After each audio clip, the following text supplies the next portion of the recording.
제목입니다. 공의 중요하죠. 불의, 부정, 불편함 이런 것들이 아주 많습니다. 사회와 세상은 기본적으로 사단의 지배가 끊임없이 도적질을 죽이고 멸망시키려는 것뿐이요라고 되어 있기 때문에 불공평이 많죠. 예수님 당시에도 불공평이 많이 있었습니다. 시대마다 어느 시대나 그렇지 않는 시대는 없죠. 전쟁학을 공부하는 사람들은 인류 역사가 거의 전쟁에서 전쟁으로 끝난다 이렇게 표현도 합니다. 끊임없이 어떤 탐욕이 욕심이 정욕과 자랑이 뭔가 이웃을 지배를 해서 자기의 국가, 자기 경계를 넓혀가려는 노력들을 끊임없이 합니다. 힘이 세면 세수록 더 그런 일이 많죠. 그러나 그 내면 속에 마음속에 이웃을 향한 사랑과 보편적 가치, 이웃을 섬기고 사랑하는 가치가 많다고 하면 이웃을 점령해서 지배를 해서 경제권을 약탈하고 이런 일은 없겠죠. 그러나 안타깝게도 아담과 하와가 타락한 이후에 전 세계는 끊임없이 정욕과 자랑 중심에서 뭔가를 더 가지려고 하고 획득하려고 하다 보니까 이웃 나라를 침범하면서 자기 나라화 시키는 일들이 지속되고 있죠. 신앙도 마찬가지입니다. 신앙의 지평을 넓히기 위해서 악한 신앙이든 좋은 신앙이든 끊임없이 뭔가 자기 편을 만들기 위한 노력들을 합니다. 기독교 신앙은 공의입니다. 정의입니다. 이웃을 향한 사랑이고 희생과 헌신입니다.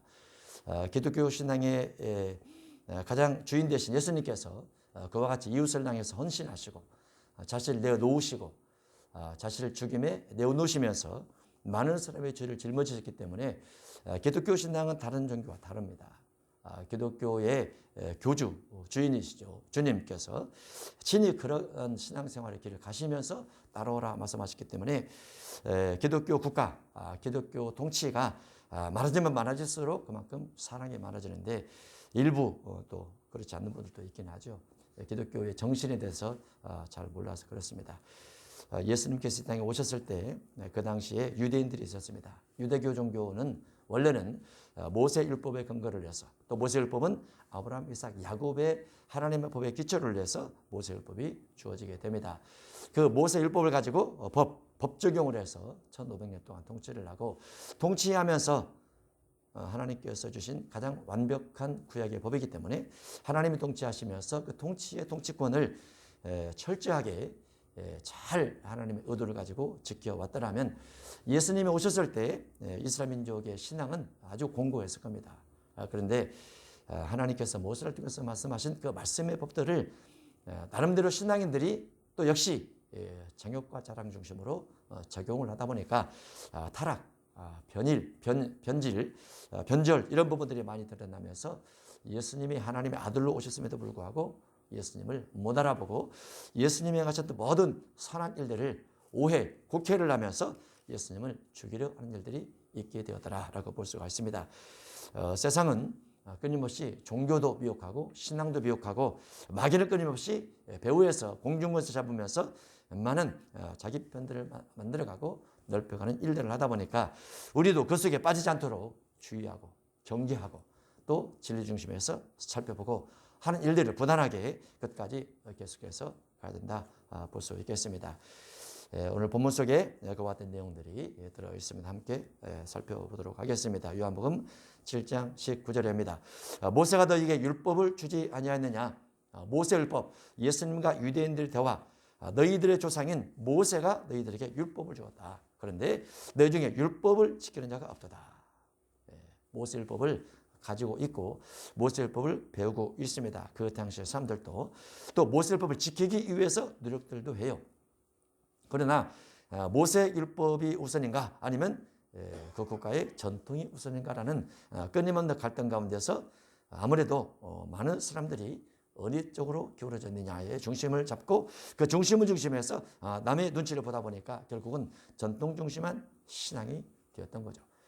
그 전통도 오래되었습니다. 탈무드 오래되었는데 하나님 말씀이 우선인가 아니면 전통이 우선인가 라고 했을 때 예수님의 관점에서는 하나님 말씀이 우선이고 유대인들의 관점에서는 전통이 우선이다 이렇게 주장을 하게 된 거죠. 그래서 예수님은 예수님의 중심 곧 모세 율법을 중심해서 그들을 대하고 그들은 전통 중심에서 예수님을 판단하다 보니까 서로 싸움이 되게 된 거죠. 그러나 예수님이 하신 말씀이 진리이기 때문에 전통 중심한 그들의 말에 지지 않고 그들을 향해서 끊임없이 교훈 훈계를 합니다. 우리도 우리 주변의 눈치 때문에 우리의 신앙이 흔들리면 안 됩니다. 눈치 때문에. 국가가 뭐라고 하니, 사회가 어떠하니, 그거는 일부 그럴 수 있지만은 우리의 신앙은 언제나 성경 중심에서 바른 길을 택해서 가려고 해야 됩니다. 그래야만 신앙의 정통성을 간직할 수 있어요. 시대가 악해지면 또 교회가 타락이 되면 타락됨 속에서 무엇이 진리인가를 모를 때가 있습니다.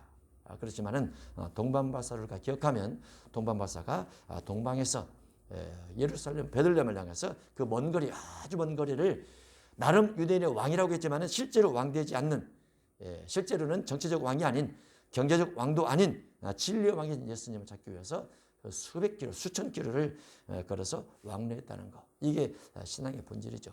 진리의 왕을 찾아가는 거. 우리도 항상 성경 중심한 신앙을 잘 붙들고 있어야 된다라고 볼 수 있죠. 마가복음 7장에 보면 예수님의 율법과 모세 율법과 장로의 전통 사이에 갈등이 기록되어 있습니다. 장로의 전통은 밖에 나갔다 오면 반드시 손을 씻어야 된다. 그리고 음식물에도 물을 뿌려야 된다. 이렇게 되어 있는데 8절에 너희가 하나님의 계명은 버리고 사람의 전통을 지키느니라 되어 있습니다. 하나님의 계명을 버리고 하나님의 계명을 중심에서 사람의 전통을 참고해야 된다. 그러면 좋습니다. 항상 하나님의 계명이 우선입니다. 장로의 전통이 오래됐다 할지라도 하나님의 계명이 우선이에요. 왜냐하면 하나님께서 주신 것은 전무후무합니다. 하나님은 정확하시죠. 그러나 사람은 거기에다가 자꾸 첨가를 합니다. 어떤 권력 따라 첨가를 하고 재정 따라 첨가를 하죠. 돈 많은 사람의 말을 듣지 않을 수 없다. 권력 있는 사람의 말을 듣지 않을 수 없다. 해서 하나님의 계명에다가 자꾸 붙여요. 붙이다 보니까 돈과 권력이 결국 우선되어서 하나님의 계명은 낮아지고 장로의 전통은 높아진 그 결과로 예수님 당시 신앙들이 그렇게 변질되어 있었어요. 그래서 예수님께서 하나님 중심하고 진리 중심하다 보니까 너희가 하나님의 계명을 버리고 사람의 전통을 중심한다 이렇게 말하고 있습니다. 너희는 이르되 사람이 아버지에게나 어머니에게나 말하기를 내가 너를 유익하게 할 것이 고로만 하나님께 드림이 되었다고 말만 하고서 하나님께 드렸다고 말만 하고서 부모님께 안 드리는구나. 하나님을 섬겼다라고 말만 하면 부모님께 안 드리는구나. 이것이 잘못된 신앙이다. 하나님께 드렸다고 할지라도 부모님 것은 부모님께 드리고 하나님 건 하나님께 드리고 가이사의 것은 가이사에게 드려야 되지 않느냐 그 말이죠. 예수님의 관점에서는 예전에 제가 교육을 하면서 하나님 것은 하나님에게 가이사의 것은 가이사에게 부모님의 것은 부모님께 이렇게 말했죠. 기억하십니까? 하나님 11조 국가 11조 국가 11조가 가이사 것입니다.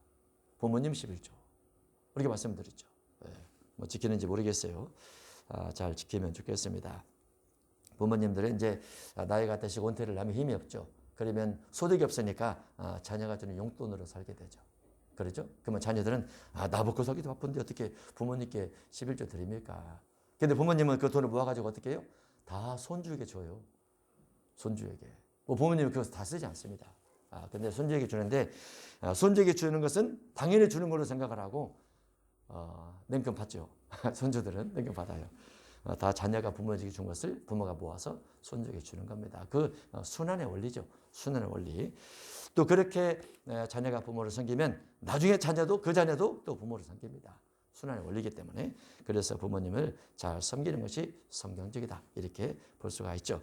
근데 예수님 당시의 유대인들은 예수님 당시의 종교인들은 그렇게 하지 않았어요. 하나님의 제1번, 2번도 하나님, 3번도 하나님 부모님 빼고 부모님께 드릴 거를 주님께 드렸다고 말만 하면 된다 이렇게 해서 부모님을 뺐더라 그 말이죠. 우리는 그렇게 하면 안 되겠죠. 본문입니다. 너희가 어찌하여 나를 죽이려 하느냐. 무리가 대답하되 당신은 귀신이 들렸도다. 누가 당신을 죽이려 하나이까. 예수께서 대답하시되 내가 한 가지 일을 행하매 너희가 다 이로 말미암아 이상히 여기는도다. 여기서 한 가지 일이란 앞에 있는 요한복음 5장에서 말한 베데스다의 목가에 38년 된 병자를 고친 겁니다. 병자를 고치고 자리를 들고 걸어가라 라고 말을 했죠. 그 병 나은 사람이 자리를 들고 걸어갑니다. 근데 유대인들이 안식일인데 네가 자리를 들고 가는 것이 옳지 않다라고 말을 하니까 그 병 나은 사람이 나를 낫게 한 그 사람이 자리를 들고 걸어가라고 했다 하면서 그가 누군지 잊어버렸어요. 그러다가 나중에 나를 고친 이가 예수입니다 라고 말을 합니다. 그래서 유대인들이 이로 말미암아 예수님을 죽이려 했더라. 이런 내용입니다. 예수님이 이걸 기억하고 너희가 나를 죽이려고 하는구나. 내가 병든 자 고친 것으로 죽이려 하느냐? 내가 안식일에 병 고친 걸로 나를 죽이려 하느냐? 이렇게 예수님께서 반문하고 있는 거죠. 그러자 그들이 깨닫지 못하고 누가 너를 죽이려고 하느냐? 이렇게 말을 하지만은 예수님은 그 말이 사실이죠. 모세가 너희가 할례를 행했으니 라는 이 22절 이하는 예화를 드는 겁니다. 예화. 안식일에 병을 고치고 자리를 들고 걸어가라 라고 말한 것이 옳은가 틀린가에 대한 예화예요. 그거를 할례로 예화를 삼은 겁니다. 모세가 너희에게 할례를 행했으니, 그런데 할례는 모세에게서 난 것이 아니요 조상들에게서 난 것이라. 아브라함에게서 났습니다. 할례는 창세기 17장에 하나님께서 아브라함을 통해서 할례를 말씀하셨고, 아브라함의 집안의 모든 사람들은 난지 8일 이상 된 사람은 남자 할례를 다 행하게 됐죠. 하나님의 법입니다. 그 법을 모세 시대에 또 지킨 거죠. 모세 시대. 그러므로 너희가 안식일에도 사람에게 할례를 행하는지라. 모세법에 근거를 해서 안식일에 할례를 행하는 것처럼, 그러나 안식일만 놓고 보면 안식일에 할례를 행하지 않아야 되지 않느냐. 그러나 모세법 때문에 안식일에 할례를 행한다고 하면 안식일에 할례보다 중요한 병을 고치는 것과 귀신을 내쫓는 것은 맞지 않느냐라고 예수님께서 설명하고 있는 거죠. 모세 율법을 범하지 아니하려고 사람이 안식일에도 할례를 받는 일이 있거든. 안식일이 중심하냐 아니면 할례법이 중요하냐. 안식일보다도 할례법이 더 중요하니까 안식일에 할례를 행하는 것처럼, 그러면 병든 사람을 병 고치는데 평일이냐 안식일이냐 이것이 무엇이 중요하냐 그 말이죠. 하나님께서 안식일 할례 또는 모세 할례 또는 아브라함 할례를 제정하신 이유가 시작시대까지 이어져 있습니다. 창세기 17장인데 너희 중 남자는 다 할례를 받으라. 이것이 나와 너희 사이의 언약의 표징이니라. 하나님의 백성과 하나님 사이의 증표가 할례다라고 되어 있습니다. 유대인들에게는 하나님께서 주신 이 법을 대단히 소중하게 생각합니다. 유대인들이 가장 중요하게 생각하는 법이 두 가지인데, 하나는 할례고 하나는 안식일입니다. 이 두 가지를 아주 중요한 하나님의 법으로 생각을 해요. 그거를 하나님께서 창세기에 아브라함 통해서 먼저 언약을 맺으셨죠. 할례를 받지 아니한 남자는 백성 중에서 끊어지리니 그가 내 언약을 배반하였음이라. 할례를 받지 아니한 사람은 이스라엘 사람이 아니다 그 말이죠. 이게 아주 중요합니다. 그래서 유대인들은 이방 민족에게 복음을 증거한 아니지만은 유대인 자체만으로도 이스라엘 사람이라는 증거가 무엇이냐? 할례. 할례를 받지 않는 사람은 비록 족보에 있다 할지라도 이스라엘 사람이 아니라 그 말이죠. 아주 중요한 내용이죠. 출애굽기 12장 44절도 유월절을 하면서 하나님께서 모세를 통해서 또 말씀하십니다. 이방인들이 유월절 음식을 참여한다면 또는 성찬에 참여하게 된다면 할례를 받은 후에 먹을 것이며, 할례를 받은 후에 성찬식에 참여할 것이며, 할례를 받지 않는 사람 또는 세례를 받지 않는 사람은 성찬식에 참여하지 말라, 이 말과도 같습니다. 그래서 각 사람이 돈으로 산 종 또는 이방인들은 할례를 받은 후에 또는 세례 받은 후에 성찬식을 참여할 것이며, 타국인 남자는 할례를 받은 후에야 가까이하여 성찬식에 참여할 수 있다고 말이죠. 곧 그는 본토인과 같이 성찬을 할 수 있으나 할례 받지 아니할 사람은 성찬에 참여할 수 없다, 이렇게 되어 있죠. 그만큼 유대인들은 이 할례를 통해서 유대인의 규례, 유대인의 절기, 유대인의 예식 의식을 철저하게 만들어 놨습니다. 유대인의 결속력이 강하게 된 거죠.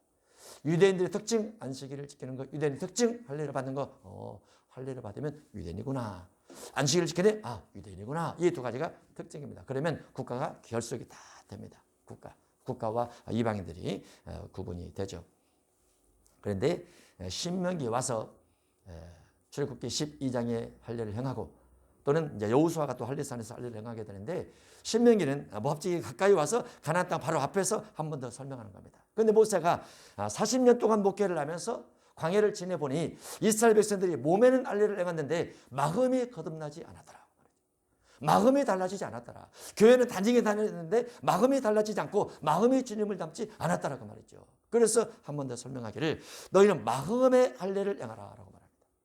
마음이 달라져야 된다. 마음이 변화가 돼야 된다. 신앙인의 마음을 가지고 있느냐, 세상인의 마음을 가지고 있느냐, 신앙인의 마음을 가지고 있어야 된다라는 것을 말씀하고 있는 거죠. 신앙인의 마음은 주님의 마음입니다. 주님의 마음. 신명기 30장 6절로 같은 내용입니다. 내 하나님 여호와께서 내 마음과 내 절선의 마음에 할례를 베푸사 너로 마음을 다하며 뜻을 다하여 내 하나님 여호와를 사랑하게 하사 너로 생명을 얻게 하실 것이라. 여기 단어가 하나 더 붙습니다. 마음이 달라지면, 마음의 변화가 되면 생명, 영생을 얻게 될 것이다. 그 말이죠. 이게 굉장히 중요합니다. 왜냐하면 구약은 육체법이라도 이런 내용이 또 있죠. 마음이 달라지기를. 근데 신약에 와서는 이 마음이 더 달라져야 됩니다. 그걸 요한복음 3장 5절 이하에서 거듭나라 이렇게 표현하죠. 물과 성령으로 거듭나지 아니하면 하나님 나라 볼 수가 없다. 물과 성령으로 거듭나지 않으면 하나님 나라에 들어갈 수 없다. 이렇게 말씀을 하십니다. 거듭난다는 것은 믿지 않는 사람과 마음이 좀 달라져야 된다. 원수를 용서하고 화목하게 지내고 서로 사랑하면서 섬기면서 베풀면서 나눠주면서 구제하면서 그렇게 살아갈 것을 신약 성경은 반복해서 여러 번 말씀하고 있죠. 그래서 구약의 마음의 할례가 신약의 마음의 거듭남으로 변경이 되면서 신성한 성품을 간직하고 예수님께서 말씀하신 팔복의 마음을 간직하며 살고 고린도전서 13장 4절 이하에 사랑의 성품, 사랑하는 자나 오래 참고 등 15가지를 지키며 살아갈 때 우리가 거듭남의 증거다. 이렇게 말할 수 있는 것이죠. 교회를 다니나 안 다니나 똑같다. 그러면 안 돼요. 예수 믿더니 사람이 달라졌네. 이런 말을 드려야죠. 그렇죠. 세상 사람들이 교회를 바라보면서 교회가 하는 선한 일들, 의로운 일들 때문에 교회를 자꾸 칭찬하는, 그래서 뭔가 교회를 다니고 싶어하는 그런 교회들이 되어야 되겠죠. 그래야 됩니다. 우리 대면교회는 여전히 구제사역에 대해서는 전주시내에서 으뜸입니다. 으뜸 다 문 닫았어요. 다 문 닫았는데 우리는 문 안 닫고 계속 하고 있죠. 이제 한 해를 더 늘려서 하니까 이제 그 어르신들이 훨씬 더 기뻐하리라 봅니다. 어떻게 진행될지 모르지만 어쨌든 그분들 스스로 대면교회 같은 교회가 없다 이렇게 말을 해요. 생선 내고 사는 것도 아니고 어쨌든 어려우니까 함께 나누는 것뿐이죠. 끊임없이 예수자랑도 마찬가지고 끊임없이 누군가를 지속적으로 섬겨주는 분이 있어야죠. 우리가 처음에 예수자랑 시작할 때 그 교회가 아주 외로웠습니다. 너무너무 외롭고 힘들었어요. 다 떠나버렸어요. 다 떠나버리고 돕는 자가 없을 때 저희가 발걸음을 떼기 시작을 했죠. 누군가는 굉장한 은혜와 감동을 받아서 우리가 하니까 다른 분들도 하는 걸로 그렇게 알고 있습니다. 우리가 특별히 더 어렵고 힘든 사람들 더 찾아서 섬기는 것이 교회 가는 본질의 사명이죠. 그게 예수님께서 그렇게 하셨기 때문에 그래요. 예수님은 세리를 끌어안고 죄인들을 끌어안고 그 당시에 가난하고 병든 사람을 다 끌어안아서 목회를 하지 않았습니까? 그리고 그것이 목회의 본질이기도 하고, 그래서 우리도 그 뒤를 따라갈 뿐이죠. 내가 안식일에 사람의 전신을 건전하게 하는 것으로 너희가 내게 노여워하느냐? 외모로 판단하지 말고 공의롭게 판단하라. 안식일이지만 사람의 전신을 깨끗하게 또는 건강하게 한 것이 너희를 노여워하게 하느냐? 너희가 화날 제목이냐? 겉으로는 안식일 어긴 것 같지만은 공의를 생각하면, 그 환자를 생각하면 38년 동안 병들어서 연못가에 들어가지 못하고 끊임없이 마음의 갈등과 괴로움을 겪었던 그 사람을 생각하면 안식일이지만은 병 고치는 것이 낫지 아니하냐 그 말이죠. 그게 공의입니다. 여기서 말하는 공의란 안식일이지라도 병든 자를 고치는 거, 이걸 말합니다. 어려운 사람들에게 손을 내밀 수 있는 거, 이게 공의롭게 판단하라 하시니라. 성경 자체는 이 공의를 끊임없이 말합니다. 왜냐하면 우리 하나님께서 공의롭기 때문에 그래요. 하나님은 재판장이십니다. 재판장이신데 하나님의 재판 속에는 틀림없습니다. 선악을 정확하게 나누고 행위와 믿음, 율법을 정확하게 분별을 합니다. 물론 그 근본적인 부분은 사랑이죠. 사랑. 얼마큼 사랑 중심에서 인생을 살았느냐, 이거 가지고 재판을 하십니다. 얼마큼 섬김 중심에서 인생을 살았느냐, 이거 가지고 재판하시고, 물론 각 개인의 욕심을 중심하다 보면은 공의에 맞지 않는 부분도 있을 수가 있어요. 그러나 그렇기 때문에 우리가 신앙생활을 하면서 자꾸 배우고 또 듣고 하다 보면 우리도 주님 닮아서 공의로워지게 되는 것이죠. 우리가 교회에서 어려운 일을 계속 할 수 있었던 이유도 다 여러분이 보고 듣고 배우면서 섬김을 하기 때문에 그런 거 아닙니까? 우리는 이제 주님에게 또 배우는 거고, 창세기 18장 19절 하나님께서 아브라함에게 했던 말입니다. 내가 그로 그 자식과 건속에 명하여 여호와의 도를 지켜 의와 공도를 행하게 하라고 아브라함을 택하여 불렀는데 아브라함이 딱 의와 공도를 이겼더라고 말이죠. 아브라함이. 그거를 하나님께서 이삭에게 말해줍니다. 이삭아, 너희 아버지께서 이와 같이 의와 공도를 지키며 살아왔다. 그래, 너도 그렇게 살아야 돼. 이삭 너도. 예, 알겠습니다. 이삭도 그렇게 삽니다. 이삭의 유언을 또 야곱이 받고, 예, 알겠습니다. 야곱도 그렇게 삽니다. 그것이 이스라엘 민족의 역사예요, 역사. 물론 율법이 있지만, 어떤 규칙과 틀이 있지만은 규칙과 틀을 운영함에 있어서는 사랑으로 운영을 해요. 원칙이 있지만은 원칙을 가지고 운영을 할 때는 사랑으로 운영을 해야 된다 그 말이죠. 그래서 가끔 판사들 가운데 재판을 할 때 피고와 원고의 말을 다 듣고 이제 서류를 가지고 다 분석을 해서 듣죠. 그래서 재판을 하면서 법으로는 당신의 형이 이거요.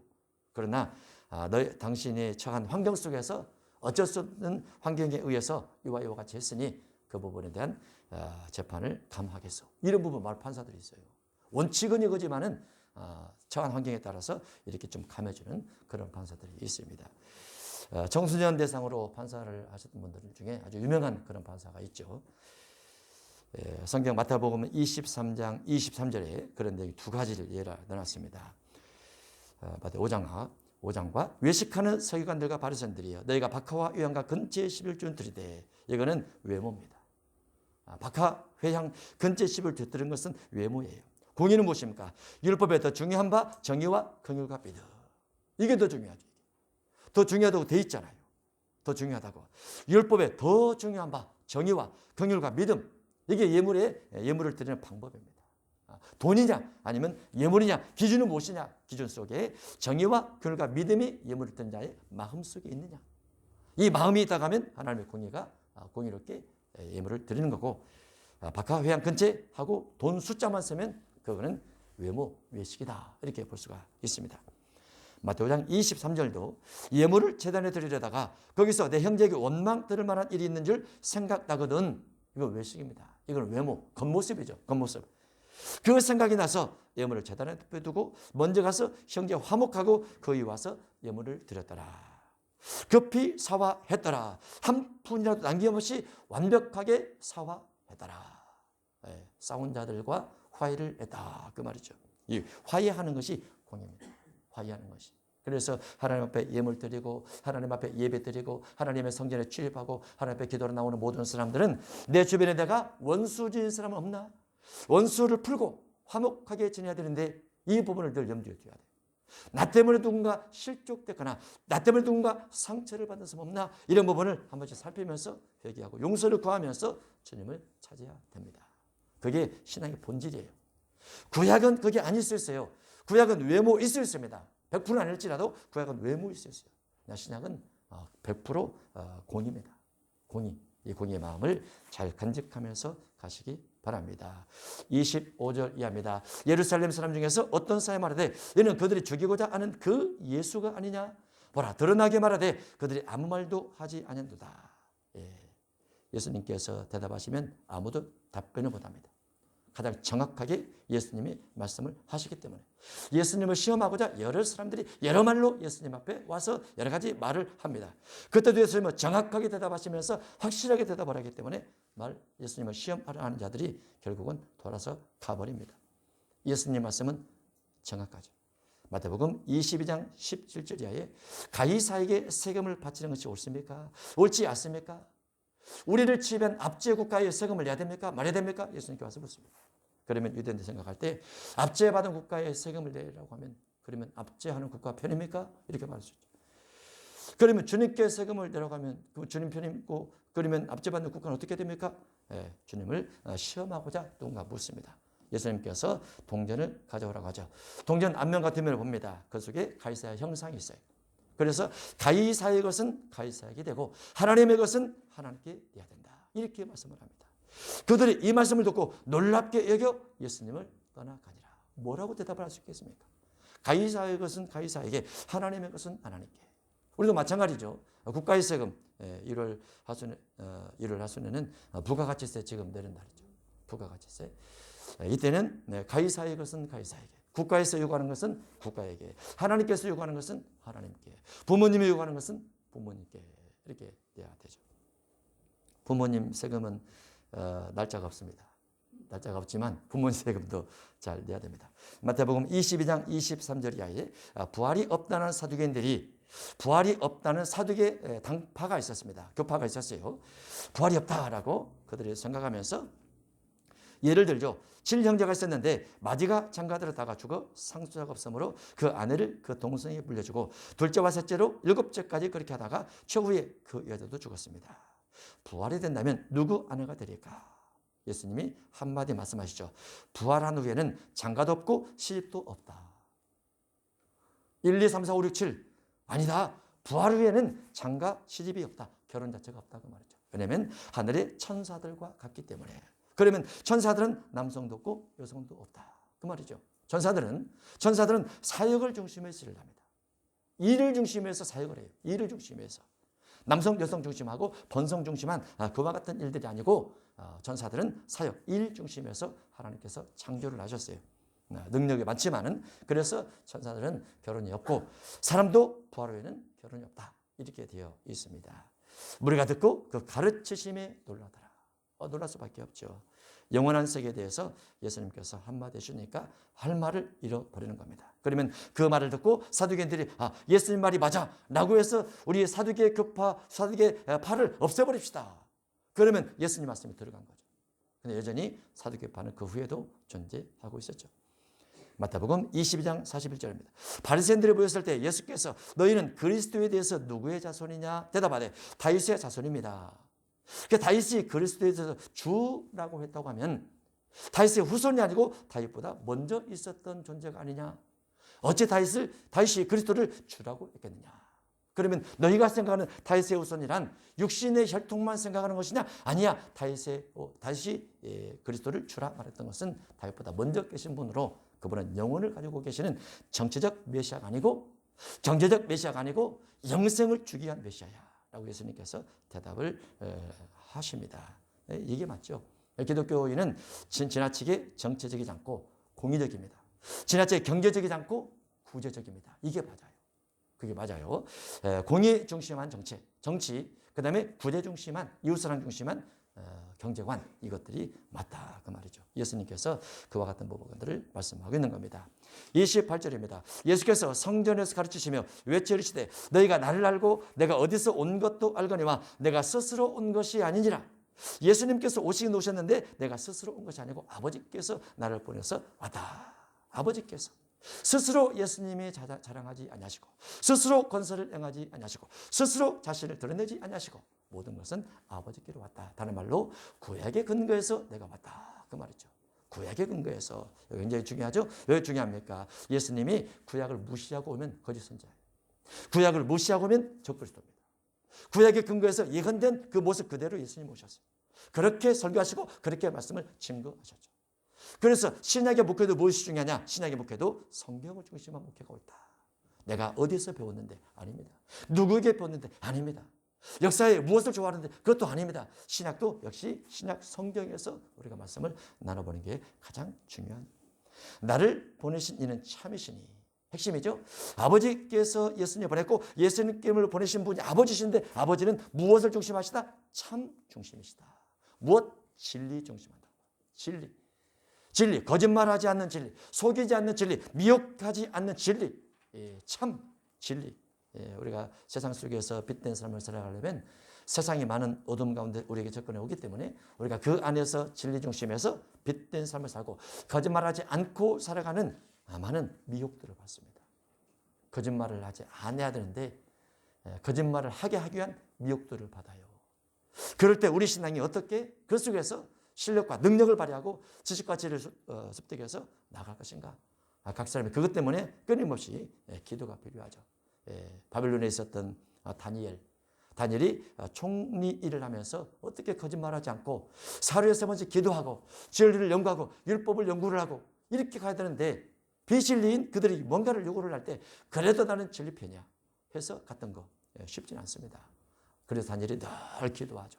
늘 기도합니다. 그 직무를 잘 감당하도록. 요셉도 마찬가지고. 요셉 대단하죠. 7년 풍년 때 풍년을 지혜롭게 잘 저장을 합니다. 이게 얼마나 대단합니까? 오히려 우리는 풍년 때 저장을 하지 않고 풍년 때 먹고 씁니다. 대부분 풍년 때 먹고 써요. 풍년 때 7년을 저장을 했다. 냉동고가 없는 시대에 저장을 했다. 얼마나 놀랍습니까? 좀 무서운 사람이죠. 요셉 같은 사람은 무서운 사람이에요. 그게 요셉에게는 진리였어요. 바로왕이 뭐라 말할지라도 다른 총리들이 어떤 시기를 할지라도 자기는 자기 일을 꿋꿋하게 했던 참된 진리인이죠. 너희는 그를 알지 못하나 나는 아노니 이래 내가 그에게서 났고 그가 나를 보내셨습니다. 예수님이 아버지를 아는 것은 확실하죠. 아버지도 예수님을 아는 것은 확실하죠. 무엇 속에서? 진리 안에서. 진리 안에서 확실합니다. 그들이 예수님을 잡고자 하나 손을 대는 자가 없으니 이는 그의 때가 아직 이르지 아니었음이라. 예수님은 유월절 때 잡히시고 죽임을 당해야 됩니다. 유월절 날짜가 되기 전까지는 예수님께서 무슨 말을 할지라도 예수님을 그들이 잡을 수는 없는 거죠. 그게 이제 주님의 때입니다. 그러나 우리의 때는 늘 준비되어 있죠. 우리는 누군가에게 복음을 증거를 하고 누군가를 섬기면서 역시 복음을 증거하는 것들은 늘 준비되어 있습니다. 여러분과 저는 끊임없이 준비되어 있기 때문에 그 역할을 감당하고 예수님은 예수님의 일들을 감당하면서 우리가 이 땅에 살아가면서 공의 그다음에 참된 진리의 중심에서 신앙생활을 잘 이어가야 될 줄로 믿습니다. 여러분이 신앙생활 잘하면서 여러분의 가정 속에서도 공의와 진리 중심한 가족이 되고 사업도 그렇게 이끌어간다면 그리스도인이라고 부름받기 합당한 믿음의 사람이 될 줄로 믿습니다. 기도하겠습니다. 하나님 아버지, 예수님께서 안식일에 병 고쳤다고 해서 수많은 사람들이 예수님을 죽이려고 했고 예수님을 비난했으나 예수님께서 공의로 판단하라 라고 그들에게 대답하시면서 우리에게 교훈을 주고 계십니다. 우리도 공의 중심한 인생을 살게 하시고 진리 중심한 인생을 살게 하시고 끊임없이 사탄이 끊임없이 주변 환경을 통해서 사람들을 통해서 선배 어른 사장님을 통해서 우리에게 많은 공의에 부당한 진리에 부당한 요구를 할 수 있습니다. 정말 기도하여서 정말 공의롭게 지혜롭게 진리 중심에서 가야 될 줄로 압니다. 하나님의 성령에 힘입어서 참된 그리스도인이 될 수 있도록 우리 모두를 축복해 주옵소서. 예수님 이름으로 기도합나이다. 아멘.